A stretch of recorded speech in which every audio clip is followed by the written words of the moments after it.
60 से ऊपर ऐसी कंट्रीज़ हैं, 60 से ऊपर ऐसे देश हैं जो इंडिया को वीज़ा फ्री एक्सेस देते हैं। ना ही ई वीज़ा की रिक्वायरमेंट है, ना ही स्टिकर वीज़ा की बाउंडेशन है। सिर्फ पासपोर्ट लेकर आप वहाँ पर जा सकते हैं। ये बात बिल्कुल सच है। बट उन 60 देशों में ज़्यादातर देश ऐसे हैं जो कैरेबियन आइलैंड कंट्रीज़ हैं, जहाँ पर पहुँचना ही बड़ा मुश्किल है। या तो आपको ट्रांजिट वीज़ा की फॉर्मेलिटी लेनी होगी, या फिर ओशियानिक कंट्रीज़ हैं या पैसिफिक ओशन कंट्रीज़ हैं, वहाँ पर वो इतनी ज़्यादा दूर हैं कि एयरफेयर ही बहुत महंगा पड़ जाता है और जाना भी मल्टीपल एंगल से होता है, डायरेक्ट फ्लाइट वहाँ पर भी नहीं है। उन कंट्रीज़ को फिलहाल इस लिस्ट में हम ऐड नहीं कर रहे। इस लिस्ट में 25 ऐसी इंपॉर्टेंट कंट्रीज़ को ऐड किया जा रहा है जहाँ पर reasonable amount of Indian tourist हर साल जाते हैं। इस लिस्ट को शुरू करने से पहले मैं आपको एक इंस्ट्रक्शन और देना चाहता हूं कि जब भी आप किसी देश में जाएं, हमेशा इमिग्रेशन की तैयारी कर जाएं। चाहे आपके पास स्टिकर वीज़ा हो या ई वीज़ा हो या वीज़ा ऑन अराइवल लेने वाले हों या वीज़ा फ्री एक्सेस हो, इमिग्रेशन अपने आप में एक इम्पॉर्टेंट होता है। ये प्रोसेस पास करना बहुत ज़रूरी है। किसी भी देश का इमिग्रेशन कैसे क्लियर कर सकते हैं, इंक्लूडिंग हिंदी में कैसे कर सकते हैं, उसके ऊपर इस चैनल पे ढेरों इन्फॉर्मेशन आपको मिलेगी। उन वीडियोस के लिंक आपको डिस्क्रिप्शन पे भी मिल जाएंगे। इस वीडियो को देखने के बाद उन वीडियोस को आप एक्सेस करें। I am very much sure आपको इमिग्रेशन पार करने में फिर दोबारा प्रॉब्लम नहीं आएगी। तो आइए इस लिस्ट को शुरू करते हैं। इस लिस्ट में सबसे पहली एंट्री है सर्बिया की। सर्बिया इस वक्त इंडिया में बहुत पॉपुलर है। सर्बिया यूरोप के अंदर आता है, यूरोपियन यूनियन में नहीं, ये यूरोप कॉन्टिनेंट में आता है, एक यूरोपियन कंट्री है। सर्बिया ने 2 साल पहले अनाउंस किया था कि हम 2 साल से भी ज़्यादा हो गए हैं कि हम इंडियंस को वीज़ा फ्री एक्सेस देते हैं और बहुत लोग वहाँ पर जाते भी हैं। अनफॉर्चुनेटली कुछ लोग सर्बिया में जाके वापस नहीं आते हैं, इसलिए वहाँ का इमिग्रेशन थोड़ा सा टफ है। इसलिए जैसे मैंने आपको शुरू में ही बताया, इमिग्रेशन की आप तैयारी कर जाएं ताकि टफ इमिग्रेशन को भी आप कैसे पार कर सकते हैं। सर्बिया बहुत सुंदर देश है, मिडिल ईस्ट के साथ भी डायरेक्टली कनेक्टेड है, इंडिया के साथ भी डायरेक्टली कनेक्टेड है। आप चाहें तो डायरेक्ट फ्लाइट सर्बिया की ले सकते हैं या वाया दुबई भी फ़्लाइट ले सकते हैं या वाया कतर भी ले सकते हैं। तो सर्बिया उस लिहाज से भी बहुत इंपॉर्टेंट देश हो जाता है क्योंकि यूरोप के बिल्कुल हार्ट के पास हो गया। सेंट्रल यूरोप कह सकते हैं आप, या फिर ईस्टर्न यूरोप में आता है और सेंट्रल यूरेशियन के बिल्कुल एक्सेस में रहता है। सर्बिया बहुत ही सुंदर तो है ही और बहुत ही डेवलप्ड कंट्री भी है। वहाँ पर इंडियंस आपको बहुत मिलेंगे। वहाँ पे इंडियन डायस्पोरा धीरे धीरे फैल भी रहा है और इंडियन टूरिस्ट की वो फेवरेट डेस्टिनेशन बनता जा रहा है। सेकेंड इस लिस्ट में कंट्री है अल्बेनिया। अल्बेनिया भी एक यूरोपियन कंट्री है, बट ये यूरोपियन यूनियन का हिस्सा नहीं है। आप लोग सोच रहे होंगे अल्बेनिया हमें करना क्या है जाके। काफ़ी सारे लोग हैं जो सिर्फ टूरिस्ट के लिए भी जाते हैं। ज़रूरी नहीं कि हर कोई इसलिए जाता है कि उसको शेंगन एरिया ही देखना है या फिर उसको तो फ्रांस जर्मनी भी देखना है। अगर आप पहले से फ्रांस जर्मनी ऐसे या स्विट्ज़रलैंड जैसे देशों को पहले ही ट्रैवल कर चुके हैं और आप यूरोप के कुछ ऐसे एरियाज़ को एक्सेस करना चाहते हैं जो आपने पहले नहीं किया, तो मैं आपको अल्बेनिया स्ट्रांगली सजेस्ट करूँगा। अल्बेनिया की इमिग्रेशन टफ़ है। अल्बेनिया की इमिग्रेशन भी इसीलिए टफ़ है जो रीज़न मैंने आपको पहले बताया। कई केसेस ऐसे देखे गए हैं कि लोग वहाँ से वापस नहीं आए हैं, जिसकी वजह से अल्बेनिया एक ऐसा देश है उसके पास ज़्यादा रिसोर्सेज नहीं है, तो उसने सीधे अपनी इमिग्रेशन को टफ कर दिया कि भाई मैं नहीं संभाल सकता इलीगल इमिग्रेशन। तो अगर आपके ये हमारे क्राइटेरिया है हमारे देश में एंटर होने के, अगर आप ये पूरे करते हैं तो please you are more than welcome to come to us. इसलिए अल्बेनिया भी थोड़ा सा स्ट्रिक्ट रहता है। अल्बेनिया बहुत सुंदर देश है, ग्रीस के साथ बॉर्डर शेयर करता है और अल्बेनिया की रिच हिस्ट्री है। आपने बहुत बार सुना होगा कि रोमन एम्पायर या ग्रीक एम्पायर, वहाँ पर अल्बेनिया से स्लेव्स को ट्रांसफ़र किया जाता था वहाँ के आर्किटेक्चर को बिल्ड करने के लिए। Albania historical point of view भी बहुत अच्छा देश है। आप अगर जाना चाहते हैं किसी ऐसे देश में जहाँ पर आप rich ancient European history access कर सकें, तो अल्बेनिया मैं आपको सजेस्ट करूँगा। नेक्स्ट हमारी लिस्ट में है फ़िजी। फ़िजी एक आइलैंड कंट्री है, ये पैसिफिक ओशियन आइलैंड में आती है और फ़िजी के लिए भी फ़्लाइट का थोड़ा सा फाइट रहता है। आपको डायरेक्ट फ़्लाइट नहीं मिलेगी, वाया थाईलैंड मिल सकती है, वाया सिंगापुर मिल सकती है और इनफैक्ट ऑस्ट्रेलिया न्यूजीलैंड से तो उसके बहुत अच्छे कनेक्शन हैं। तो अगर आपके पास ऑस्ट्रेलिया न्यूजीलैंड का वीज़ा है, ट्रांजिट वीज़ा है, तो वहाँ से भी आप जा सकते हैं। अदरवाइज़ आप थाईलैंड, मलेशिया, सिंगापुर से भी ट्रांजिट ले सकते हैं। फ़िजी में बहुत इंडियंस रहते हैं। In fact half of the population जो है वो इंडियन नेशनल्स की है। वहाँ पे फ़िजी से बहुत सारे लोगों ने माइग्रेट किया है न्यूजीलैंड के अंदर, कनाडा के अंदर और ऑस्ट्रेलिया के अंदर। तो आपको यहाँ पर जो इंडियन डायस्पोरा मिलेगा इन देशों में, सारा इंडिया से नहीं गया हुआ, वो फ़िजी से भी जाने वाले बहुत लोग हैं। फ़िजी में कोरोना से पहले it used to be one of the most popular destination in for honeymooners Fiji में जाते थे, बहुत जाते थे। रिसेंटली कोरोना के बाद अब धीरे धीरे जैसे टूरिज़्म जो है वो रिवाइव हो रहा है, तो फ़िजी दोबारा से डिमांड में आ सकता है। तो आप अगर फ़िजी को कंसीडर करना चाहते हैं तो डेफिनेटली कर सकते हैं। फ़िजी के साथ और भी कंट्रीज़ को क्लब करेंगे तो आपका ट्रैवल और ज़्यादा कन्वीनियंट हो जाएगा। नेक्स्ट है ईरान। अब ईरान काफ़ी सारे लोग नहीं जाना चाहते। क्योंकि ईरान के ऊपर दुनिया भर के रिस्ट्रिक्शंस हैं। वो थोड़ा सा न्यूज़ में गलत पर्पज़ की वजह से आपने देखा होगा ईरान न्यूज़ में आ रहा है। फ़िलहाल वहाँ पे थोड़ी ट्रबल सम सिचुएशन है, तो अभी तो ईरान जाने की राय आपको कोई भी नहीं देगा। लेकिन ईरान एक्चुअल में इंडिया का बहुत अच्छा दोस्त है और रहा भी है। तो अगर आप ईरान जाना चाह रहे हैं, आपने बहुत ट्रैवल किया हुआ है बट मिडिल ईस्ट में आप नई कंट्रीज़ देखना चाह रहे हैं, तो ईरान को आप कंसिडर कर सकते हैं। ईरान सेफ़ है अगर वहाँ पे एक ऑथराइज्ड ट्रैवल कंपनी के साथ अगर आप ट्रैवल करते हैं तो, यानी आप वहाँ पे बैक पैकर बन के ना जाएं ईरान के अंदर। पहले से ही कोई ऑथराइज्ड ईरानियन ट्रैवल कंपनी से पैकेजेस वगैरह अपने बुक कराएं और उनकी सर्विसेज एडवांस में बुक करा के तभी वहाँ पर ट्रैवल करें। ये कैसे कर सकते हैं? अगर इंडिया में आपके कोई ट्रैवल एजेंट है उनकी हेल्प ले सकते हैं, नहीं तो थोड़ा सा टाइम आपको रिसर्च करना होगा इंटरनेट पे, तब भी कर सकते हैं। अगर आप हमारी हेल्प लेना चाहते हैं इसमें, हम भी आपकी इसमें हेल्प कर सकते हैं। ईरान एक्चुअल में बहुत सुंदर देश है, बहुत बड़ा देश है और बहुत सुंदर भी है। हिस्टोरिकली तो पर्शियन एम्पायर आप जानते ही हैं कितना फेमस रहा है। तो Iran used to be called as Persia. अपने पुराने दिनों में ईरान का नाम पर्शिया होता था। तो हमारे कंट्री से में भी आपको पारसी लोग दिखेंगे, उनको भी पर्शिया से ही वो नाम मिला हुआ है। वो भी ईरान से ही एक टाइम से आए थे। तो ईरान एक्चुअल में बहुत ब्यूटीफुल कंट्री है और इंडिया के साथ बहुत नाइसली कनेक्टेड भी है। नेक्स्ट है जॉर्डन। जॉर्डन भी एक अनदर मिडिल ईस्टर्न कंट्री है, लेकिन Jordan is not yet another middle eastern country. आप जॉर्डन को सीरिया या बाकी कंट्रीज़ के साथ कोलैब ना करें। जॉर्डन बेसिकली मिडिल ईस्ट का गोवा है। वो पार्टी कैपिटल है, वहाँ पे आपको बहुत ही अच्छा एटमॉस्फेयर मिलेगा। जॉर्डेनियन लोग काफ़ी हॉस्पिटेबल होते हैं। वहाँ पर जाके आपको ऐसा बिल्कुल भी नहीं फील होगा कि आप किसी डिस्टर्ब्ड एरिया में आए हैं। कोई ऐसा नहीं है कि वॉर सिचुएशन सीरिया में थी या इराक में थी तो जॉर्डन भी अच्छा एरिया नहीं है, ऐसा बिल्कुल भी नहीं है। मिडिल ईस्ट में है और बहुत सुंदर भी है, बहुत पीसफुल भी है। जॉर्डन से भी नाइसली कनेक्टेड इंडियन फ्लाइट्स, वहाँ पे वीज़ा की भी कोई रिक्वायरमेंट नहीं है, आप वहाँ पर जाके ट्रैवल कर सकते हैं। बट जैसा मैंने पहले आपको समझाया था, इट इज़ मोर प्रेफर्ड कि आप वहाँ पे बैक पैकर बन के ना जाएं, अपनी एडवांस में बुकिंग करा कर जाएं ताकि आपको लास्ट मोमेंट पे कोई प्रॉब्लम ना हो। नेक्स्ट है ओमान। ओमान आप जानती हैं अरब में आता है। ओमान भी बहुत पीसफुल कंट्री है। ओमान में अगर आप जाना चाहते हैं बिल्कुल जा सकते हैं। काफ़ी सारे लोग जो हैं ओमान को क्लब करते हैं दुबई के साथ, शारजाह के साथ या अबू धाबी के साथ। तो आप अगर चाहें तो ओमान को इन कंट्रीज़ के साथ भी क्लब करके ओमान ट्रैवल कर सकते हैं। इंडिया और ओमान का बहुत ही नाइसली कनेक्शन है। ओमान के लिए भी आपको वीज़ा की ऐसा कोई बहुत स्ट्रिक्ट रिक्वायरमेंट्स नहीं है, बट इमिग्रेशन वहाँ पर भी आपसे पूछताछ कर सकता है, तो उसकी तैयारी आप पहले से करके जाएँ। नेक्स्ट है कतर, जो भी आप कह सकते हैं। जी हाँ, कतर के लिए भी यही प्रोविज़न है कि वहाँ वीज़ा की रिक्वायरमेंट नहीं होती। बट देखिए कतर में ऑल टुगेदर डिफरेंट एस्पेक्ट है। कतर में बहुत सारे लोगों को इमिग्रेशन में प्रॉब्लम आई है। Qatar basically visa free access आपको देगा। वहाँ पर अगर आप जाना चाहते हैं कुछ दिनों के लिए ही आपको वो वीज़ा फ्री एक्सेस देगा। आपको ध्यान क्या रखना होगा कि आपकी फ़्लाइट रिटर्न बुक हो, होटल वगैरह सारे प्री बुकड हो पहले से ही, आपकी ट्रैवल आइटनरी अच्छे से बनी हुई हो। और सिर्फ कतर जाके वापस आना ये ठीक नहीं होता। मैं आपको हमेशा रिकमेंड करता हूँ कि आप जब भी किसी ऐसी कंट्री में जाते हैं जहाँ पे इमिग्रेशन टफ होता है, तो वहाँ पे आसपास के देशों को भी क्लब करके जाएं।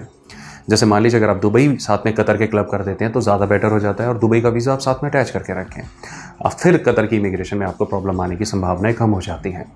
कतर और इंडिया के रिलेशन शुरू से ही बहुत अच्छे रहे हैं।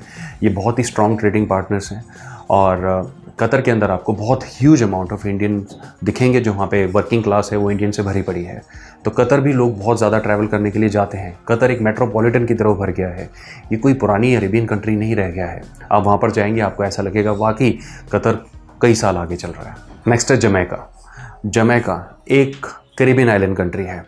जी, कैरिबियन आइलैंड कंट्री होने की वजह से फ़्लाइट की थोड़ी सी प्रॉब्लम जमैका में आ सकती है, बट इस लिस्ट में जमैका का नाम इसलिए रखा गया है क्योंकि इंडिया के अंदर जमैका एक्चुअल में काफ़ी पॉपुलर है। जमैका के लिए अनफॉर्चुनेटली डायरेक्ट फ्लाइट आपको इंडिया से फॉर द टाइम बिंग नहीं मिलेगी। कोरोना से पहले कुछ कनेक्शंस थे जो डायरेक्ट एक्सेसिबल थे, बट अभी नहीं है। आने वाले टाइम में हो सकता है वो रिज्यूम हो जाएं, या फिर बाय द टाइम आप ये वीडियो देखें तब तक वो रिज्यूम हो जाए तो बहुत ही अच्छा हो जाएगा। जमैका बहुत ज़्यादा पॉपुलर तो नहीं है इंडिया में, बट फिर भी reasonable amount of Indian travellers Jamaica में हर साल जाकर ट्रैवल करते हैं, विजिट करते हैं। जमैका को लोग खासतौर से यूएस के साथ क्लब करते हैं या कनाडा के साथ या मैक्सिको के साथ क्लब करते हैं, क्योंकि तब वहाँ पे ट्रैवल करना बड़ा ही ईजी हो जाता है। कैरिबियन आइलैंड के टूर्स में भी जमैका का हमेशा आपको नाम मिलेगा। कैरिबियन आइलैंड के जब भी टूर निकलते हैं जमैका में वहाँ पे स्पेशल एंट्री होती है। जमैका इंडियन नेशनल्स के लिए कोई वीज़ा की बाउंडेशन नहीं रखता, बट आपको थोड़ा सा फ्लाइट पे रिसर्च करना होगा क्योंकि ज़्यादातर कनेक्शन इसके वाया कनेक्शन हैं जहाँ पे ट्रांजिट वीज़ा की रिक्वायरमेंट हो सकती है। नेक्स्ट है Trinidad and Tobago. Trinidad and Tobago India में बहुत ही पॉपुलर है। उस एरिया का सबसे पॉपुलर अगर कोई डेस्टिनेशन है वो ट्रिनिदाद एंड टोबैगो है। उसके काफ़ी सारे रीज़न है। सबसे पहले तो जो वेस्ट इंडीज़ की क्रिकेट टीम है उसमें ट्रिनिदाद का एक बहुत इंपॉर्टेंट प्लेस है। तो वहाँ से बहुत बड़े बड़े लेजेंड वेस्ट इंडियन क्रिकेटर्स आए हैं और वेस्ट इंडीज़ की क्रिकेट टीम इंडिया में बड़ी पॉपुलर रही है। एक टाइम पे बहुत स्ट्रॉन्ग होती थी, अभी भी स्ट्रॉन्ग है, बट एक टाइम पे जब ये अपनी पीक पे थी तब इंडिया में ये बहुत ही फेमस होती थी और बहुत सारे प्लेयर्स ट्रिनिदाद से और टोबैगो से आते थे। काफ़ी सारे इंडियंस वहाँ पर हर साल जाते हैं। आप वहाँ पर जाइए, आपको वहाँ पे इंडियन कल्चरल हेरिटेज के इतने सारी चीज़ें मिलेंगी, आपको ऐसा लगेगा ही नहीं कि आप ऐसी कंट्री में आए हैं। आपको ऐसा लगेगा यहाँ पर तो पता नहीं पहले से ही कब से इंडियंस रह रहे हैं और एक्चुअल में जब ये ब्रिटिश कॉलोनी होता था तब से इंडियंस वहाँ पे रह रहे हैं और वहाँ पे पॉलिटिकली, सोशली और कल्चरली बहुत ही ज़्यादा लोकल पॉपुलेशन के साथ वो मर्ज हो चुके हैं। तो आपको देखने में बड़ा फैसिनेशन सा लगेगा और अगर आप कैरिबियन आइलैंड में जाना चाह रहे हैं तो ट्रिनिदाद टोबैगो को उसमें ज़रूर ऐड कीजिए। नेक्स्ट इस लिस्ट में कंबोडिया। कंबोडिया में भी वीज़ा की ऐसा कोई रिक्वायरमेंट नहीं है। आप वहाँ पे वीज़ा ऑन अराइवल भी ले सकते हैं या फिर बॉर्डर क्रॉस करते हैं जब आप, तब भी आप वहाँ पे कंबोडिया में वीज़ा ले सकते हैं। एडवांस में भी स्टिकर वीज़ा मिलता है, यानी हर चीज़ में कंबोडिया अवेलेबल है। यानी आप एडवांस में भी स्टिकर ले सकते हैं या बॉर्डर पर जाके वीज़ा ऑन अराइवल भी ले सकते हैं। कंबोडिया भी इंडिया के अंदर काफ़ी पॉपुलर है। कल्चरली तो कंबोडिया को एंशंट इंडिया भी कहा जाता है क्योंकि कंबोडिया की जो सबसे बड़ी पहचान है एंकोर वाट, जो वहाँ का टेम्पल है, जो उनके फ्लैग पे भी है, वो वहाँ की जो एंशंट इंडियन कनेक्शन को दर्शाता है। किस तरीके से इस टेंपल को बनाया गया था, ये सबसे बड़ा रिलीजियस टेंपल है पूरे वर्ल्ड में। इसको बहुत साल पहले बनाया गया था। ये हिंदू और बुद्धिस्ट आर्किटेक्चर को डिफाइन करता है। इसको भगवान विष्णु के लिए बनाया गया था। तो एक्चुअल में एंकोर वाट और इंडियन कनेक्शन यहीं से आपको पता चल जाएगा। बहुत large amount of Indians actual में कंबोडिया विजिट करते हैं। कंबोडिया जाना बहुत ही आसान है और कंबोडिया बहुत सस्ता देश भी है, आपके ज़्यादा पैसे भी नहीं लगेंगे। तो अगर आप थाईलैंड या मलेशिया के साथ किसी कंट्री को क्लब करना चाहते हैं तो कंबोडिया को कंसीडर कर सकते हैं। नेक्स्ट है इंडोनेशिया। इंडोनेशिया अब ओपन हो चुका है। इंडोनेशिया में वीज़ा ऑन अराइवल बहुत आसानी से मिल जाता है। इंडोनेशिया की जो सबसे पॉपुलर डेस्टिनेशन इंडिया के अंदर है वो बाली। बाली इंडोनेशिया का गोवा है या फिर आप समझ लीजिए लास वेगस है। इंडोनेशियंस भी अगर हॉलीडे बनाने जाते हैं तो भी बाली जाते हैं। ऑस्ट्रेलियंस जाते हैं इंडोनेशिया के अंदर तो भी बाली जाते हैं। इनफैक्ट बाली के अंदर majority of the club owners बाहर के ही लोग हैं या शेयर होल्डर्स हैं। तो ऑस्ट्रेलियंस भी बहुत लार्ज नंबर पे जाते हैं, वेस्ट के लोग भी बहुत लार्ज नंबर पे जाते हैं और इंडियंस की तो ये one of the most favourite destination होती थी और अभी भी है। तो इंडोनेशिया का सिंस अब टूरिज्म रिज्यूम हो चुका है, बाली की फ़्लाइट्स रिज्यूम हो चुकी है, तो बाली में जा सकते हैं। बहुत ही आसानी से वहाँ वीज़ा ऑन अराइवल ले सकते हैं। फ़्लाइट में कोई प्रॉब्लम नहीं है, बहुत ज़्यादा वहाँ पे पैसे भी नहीं लगते, रीज़नेबल कॉस्ट में आपको बाली का ट्रैवल मिल सकता है। नेक्स्ट है श्रीलंका। श्रीलंका वहाँ पे पहुँचते ही आपको वीज़ा मिल सकता है। एडवांस में वीज़ा ऑन अराइवल भी लेकर, एडवांस में ई वीज़ा लेकर भी जा सकते हैं। श्रीलंका में अभी आपने न्यूज़ में भी देखा होगा, कुछ टाइम तक रहा था जब वहाँ पे इकोनॉमिक क्राइसिस हुई थी। सिचुएशन इज़ वेरी नॉर्मल, वहाँ पे कोई वायलेंस नहीं है। श्रीलंकन्स बहुत ही एजुकेटेड लोग होते हैं। वहाँ पर आप जाइए, आपको बिल्कुल भी डिस्क्रिमिनेशन ऐसा नहीं होगा कि वहाँ पर बहुत ज़्यादा प्रॉब्लम है घूमने फिरने में या वहाँ लूट खसौट मची हुई, ऐसा कुछ नहीं है। बहुत अच्छा एटमॉस्फेयर रहता है, बहुत अच्छा एनवायरनमेंट है और एक्चुअल में ब्यूटीफुल भी बहुत है। और इंडिया के साथ तो श्रीलंका की हिस्ट्री किसी को बताने की जरूरत भी नहीं है। तो डेफिनेटली अगर आप श्रीलंका नहीं गए हैं तो उसको ज़रूर प्लान करें। इसके बाद आ जाता है नेपाल। ऑफ कोर्स नेपाल को तो हम सेकंड कंट्री भी नहीं चूज़ करते, ऐसा ही लगता है हमारे इंडिया का हिस्सा है। नेपाल और इंडिया आपस में इतने स्ट्रांगली मर्ज है कि इन दोनों को एक दूसरे के देश में जाने के लिए पासपोर्ट तक की रिक्वायरमेंट नहीं है, वीज़ा तो छोड़िए। तो अगर आपके पास वोटर ID कार्ड है तो उसके बिहाफ पे भी आप वहाँ पर जा सकते हैं। नेपाल सबसे, जैसा होता है कि अगर हम इंटरनेशनल टूरिज्म की बात करें कि भाई इंडिया से इंडियंस कहाँ घूमना पसंद करते हैं, तो नेपाल उस लिस्ट में नंबर 1 या 2 पे डेफिनेटली होता ही होता है। तो अगर आप नेपाल नहीं गए हैं तो आने वाले टाइम में आप अपना नेपाल का ट्रैवल प्लान कर सकते हैं। नेपाल पूरी तरीके से सेफ़ है, रिज्यूम हो चुका है, फ़्लाइट्स और होटल्स आराम से अवेलेबल हैं, कोई प्रॉब्लम नहीं है। नेक्स्ट है मकाऊ। मकाऊ एक अलग से कंट्री तो नहीं है, एक स्पेशल एरिया है, मतलब आप ऑटोनोमस एरिया है चाइना का। बट मकाऊ के लिए भी इंडियन सिटीजन्स को कोई भी वीज़ा की रिक्वायरमेंट नहीं है, अभी भी नहीं है। हालांकि वहाँ पे हांगकांग और मकाऊ में सिचुएशन थोड़ी सी बदल गई है। हांगकांग चाइना ने पूरा रिक्लेम कर दिया है, बट वहाँ का टूरिज़्म अभी पूरी तरीके से ओपन नहीं हुआ है। तो मैं अभी तो आपको राय नहीं दे रहा जाने की, बट आने वाले समय में आप मकाऊ को भी लिस्ट कर सकते हैं। नेक्स्ट है म्यांमार। म्यांमार यानी बर्मा, बर्मा भी कह सकते हैं, पुराने टाइम में से बर्मा भी कहा जाता था। म्यांमार प्रेजेंट टाइम में है, बट अभी म्यांमार आप जाने का ना सोचें, वहाँ पे थोड़े से पॉलिटिकल क्राइसिस चल रहे हैं। कुछ टाइम में जब वहाँ पे स्टेबिलिटी आ जाएगी तो आप म्यांमार भी अपने ट्रैवल के लिए कंसिडर कर सकते हैं। बहुत ही सस्ता देश है और फ्लाइट वगैरह काफ़ी ईजिली अवेलेबल है, होटल्स एक्सपेंसिव नहीं है, आप थोड़े से बजट में वहाँ पर बहुत अच्छा ट्रैवल कर सकते हैं। नेक्स्ट है थाईलैंड। थाईलैंड को तो इंट्रोडक्शन की भी जरूरत नहीं है।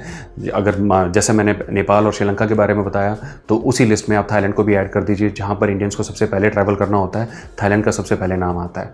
थाईलैंड के लिए फ़्लाइट्स, होटल्स, वीज़ा में कभी कोई प्रॉब्लम नहीं होती। हाँ, वीज़ा ऑन अराइवल लेते वक्त आपके पास रिटर्न टिकट्स, होटल्स वगैरह और थोड़ा बहुत कैश होना चाहिए, जो कि कॉमन सेंस वाली बात है। कोई भी वहाँ ट्रैवल करने जाएगा तो फ़्लाइट, होटल वगैरह सारी बुकिंग तो लेकर ही जाएगा। तो वहाँ पर आपसे इमिग्रेशन अथॉरिटीज़ ये चीज़ मांग सकती हैं, तब आपके पास होने चाहिए और आपको प्रेजेंट करना होगा। थाईलैंड बहुत ही वर्सेटाइल कंट्री है, बड़ा देश है, छोटे छोटे आइलैंड्स बहुत सारे हैं वहाँ पे, और बहुत ही पीसफुल कंट्री है, और टूरिज़्म के लिहाज से सिर्फ इंडिया में नहीं पूरे वर्ल्ड में फेमस है। तो अभी अगर आप थाईलैंड नहीं गए हैं और जाना चाह रहे हैं तो डेफिनेटली इसको आने वाले टाइम में कंसीडर कर सकते हैं। आपको साउथ अमेरिकन कंट्रीज़ के बारे में जान लेते हैं। बोलीविया एक साउथ अमेरिकन कंट्री है। ये भी visa free access Indian citizens को देती है। बोलीविया का नाम मैंने सिर्फ इसलिए लिया है क्योंकि साउथ अमेरिकन कॉन्टिनेंट में कुछ ही देश हैं जो visa free access Indian citizens को देते हैं। बोलीविया उनमें से एक है। बोलीविया में आपको डायरेक्ट फ्लाइट्स कनेक्शंस नहीं मिलेंगे। आपको ज़्यादातर फ्लाइट मिडिल ईस्ट के थ्रू या टर्की के थ्रू मिलेगी। उसके बाद आपको यूके और यूएस के लिए थ्रू मिलेगी, बट वहाँ के लिए वीज़ा आपको चाहिए होता है। बट अगर आप मिडिल ईस्ट के सेक्टर को यूज़ करते हैं तो यहाँ पर आपको वीज़ा मिलने की कोई प्रॉब्लम नहीं होगी। और अगर आप बोलीविया जाना चाहते हैं तो डेफिनेटली जा सकते हैं, क्योंकि मैं आपको एक चीज़ बताना चाहता हूँ जो थोड़ी सी ऑफ टॉपिक है। काफ़ी सारे लोग बोलीविया को ये सोचकर भी जाते हैं कि हम वहाँ से इनफिल्ट्रेट करेंगे किसी दूसरे देश में। ये प्रैक्टिस बहुत ही गलत है, मैं आपको बिल्कुल रिकमेंड नहीं करूँगा। बोलीवियन गवर्नमेंट ऐसी चीज़ों के खिलाफ बहुत सख्त है, और वहाँ पर सीरियसली क्राइम भी फैलता है इन चीज़ों से। वहाँ पे क्रिमिनल एक्टिविटीज़ इन चीज़ों में इक्वली इन्वॉल्व है। तो आप बिल्कुल भी ऐसा ना करें। सिर्फ घूमने फिरने के लिए अगर आप जाना चाहते हैं तो कंसिडर करें, बाकी किसी पर्पज़ के लिए बोलीविया को आप कंसिडर ना करें। और फ्लाइट्स वगैरह वहाँ पे थोड़ी सी इस वक्त एक्सपेंसिव चल रही हैं, क्योंकि कोरोना के बाद कुछ लिमिटेड फ़्लाइट्स ही ओपन हुई हैं। फुल फ्लैश फ्लाइट्स ओपन होने में अभी भी थोड़ा सा समय लगेगा। जैसे जैसे धीरे धीरे टूरिज्म रिवाइव कर रहा है, ऑलमोस्ट 60-70% टूरिज्म रिवाइव कर चुका है। 20-30-40% जितना बचा है वो आने वाले दिनों में कर भी लेगा। इसके बाद एक अनदर अमेरिकन कंट्री है जो इंडिया को वीज़ा फ्री एक्सेस देती है, वो है एल सल्वाडोर।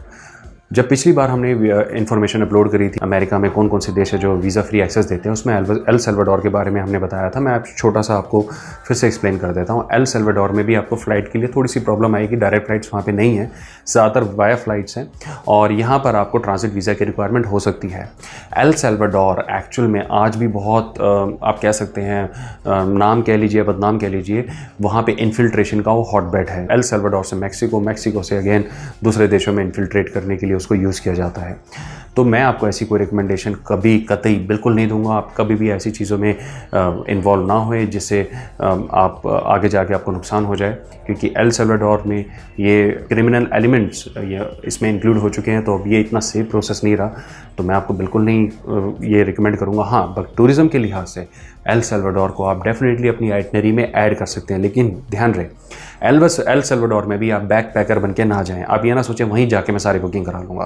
हो सकता है आपके पास पहले से शेंगन, यूके या यूएस वीज़ा हो और आपको लगता है कि वहीं जाके मैं खुद ही बुक करा लूँगा। नो, आप पहले से अपनी पूरी एडवांस बुकिंग करके जाएँ। वहाँ के किसी लाइसेंस ट्रैवल एजेंट्स की सर्विसेज पहले से बुक करके जाएँ, ताकि आपको वहाँ पर कोई प्रॉब्लम ना हो। नेक्स्ट है इथियोपिया। इथियोपिया आ जाता है अफ्रीका में। अब अफ्रीका की कुछ कंट्रीज़ हैं, इथियोपिया उनमें से एक है। इथियोपिया भी इंडिया को वीज़ा फ्री एक्सेस देता है। फ़्लाइट्स वगैरह भी आपको मिल जाएंगी। इतनी ज़्यादा फ्रीक्वेंट फ़्लाइट्स नहीं है, but connections are there. Ethiopia बिल्कुल भी महंगा देश नहीं है। अफ्रीका का ऐसा देश है जो कल्चरली बहुत रिच है। तो इथियोपिया अगर आप जाना चाहते हैं और सोच रहे हैं कि मैं जाऊं या ना जाऊं, तो सिर्फ इथियोपिया ना जाएं। इथियोपिया को किसी 1-2 कंट्रीज़ के साथ क्लब करके जाएं। उससे इथियोपिया जाने का आपको और ज़्यादा मज़ा होगा, क्योंकि वहाँ की फ़्लाइट्स अब इतनी चीप नहीं रही हैं जो कोरोना से पहले थी। थोड़ी सी एक्सपेंसिव हैं। Hotels however are very cheap. और वहाँ पर जो डेस्टिनेशंस हैं जो टूरिज़्म के लिए फेमस हैं, सिर्फ उन्हीं को ऐड करिए। कोई ऑफ लोडिंग डेस्टिनेशन उस पर ऐड ना करें। Otherwise Ethiopia is very much safe अगर आप पहले से प्री प्लान करके जाते हैं और इमिग्रेशन की तैयारी करके जाते हैं। नेक्स्ट है मदागास्कर। मदागास्कर आपने मूवीज़ में भी सुना होगा, बहुत हॉलीवुड मूवीज़ वहाँ पे शूट होती हैं। मदागास्कर थोड़ा सा इतना कुछ पॉपुलर होने के बाद भी इकोनॉमिकली बड़ा बैकवर्ड देश है। बहुत वहाँ पे आपको हंगर इंडेक्स में दिखेगा, बड़ी प्रॉब्लम रहती है। बहुत ही बड़ा आइलैंड है, बहुत ही बड़ा आइलैंड है, और बहुत ही सुंदर भी है। वहाँ पे नेशनल ज्योग्राफिक, डिस्कवरी चैनल वाले हमेशा घुसे रहते हैं। ठीक है, तो मदागास्कर को भी आप अपनी आइटनरी में ऐड कर सकते हैं। मदागास्कर को ज़्यादा बेस्ट रहेगा कि आप दूसरी कंट्रीज़ के साथ क्लब करके ऐड करें।